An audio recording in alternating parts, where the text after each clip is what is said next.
I want to start this module with a question. Have you ever tried to explain what you're going through to someone? A friend, a family member, maybe even a doctor, and found yourself saying something like, "I'm just really stressed," and then felt, even as you said it, that those words weren't quite right, that stressed didn't capture it, that what you're actually experiencing is something heavier, something deeper, something that a week off or a good night's sleep doesn't seem to touch. If that resonates, you are right. What you are describing is not stress, it is burnout, and they are not the same thing.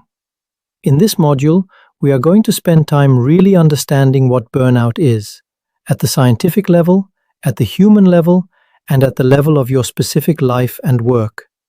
Because I have found over and over that understanding burnout precisely is not just academic, it is therapeutic. It is the moment when people stop blaming themselves and start understanding themselves. And that shift, from self-blame to self-understanding, is where recovery begins. So what is the difference between stress and burnout? Stress is a response to over-engagement, too many demands, too much pressure, too little time. When you're stressed, you are still fighting. You're overwhelmed, but you're still in the ring, still trying. And crucially, when the pressure eases, when the deadline passes, when the crisis resolves, you feel better. The stress lifts. You recover. Burnout is fundamentally different. Burnout is a response to chronic, unrelieved stress that has crossed a threshold.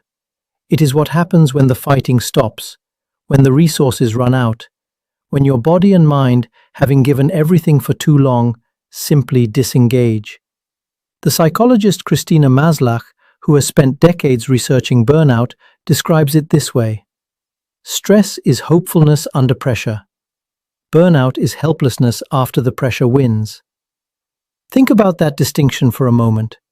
Stress, struggling to keep your head above water. Burnout, the moment the riptide drags you under and you stop struggling. That is the difference. And it matters, because the path back from each one is completely different. Burnout is not a bad week. It is not feeling tired after a difficult project. It is not needing a holiday. Burnout is classified by the World Health Organization as an occupational syndrome, a specific, recognizable pattern of symptoms that arises from chronic workplace stress that has not been successfully managed. And it manifests in three specific dimensions.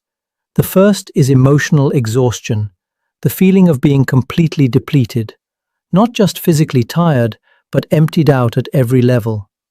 The second is depersonalization, a growing sense of detachment, cynicism, or emotional distance from your work and the people in it. A coldness you didn't choose and don't recognize in yourself.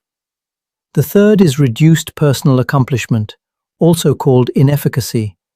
The collapse of your sense of competence, your confidence, and your identity as someone capable and effective. Three dimensions. Together, they form the clinical picture of burnout.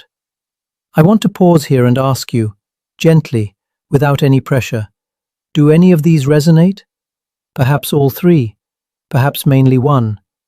Whatever you recognize, I want you to know something.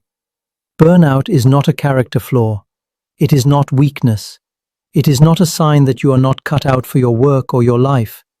It is a predictable, well-documented, biological and psychological response to an unsustainable environment. The problem is not you. The problem is the mismatch between what has been demanded of you and the resources available to meet those demands.